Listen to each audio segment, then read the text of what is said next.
కారణంగా భారత్కు పాకిస్తాన్కు మధ్య 4 పర్యాలు యుద్ధం జరిగినాయి.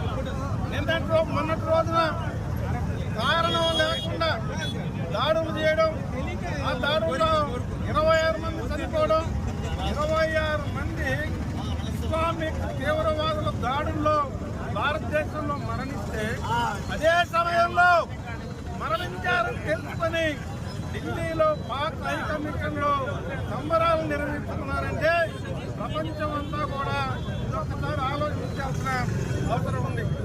మోడీ గారు మొత్తం సరైన నిర్ణయాలు తీసుకుంటున్నారని మేము భావిస్తున్నాం. హిందూ జనాలు ఆపేశారు, మంచిది.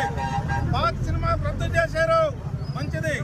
పాక్ సినీ స్టార్లు ఎవరు కూడా భారతదేశంలో నటించే సినిమాలు విడుదల కాకుండా చేశారు, అది మంచిది.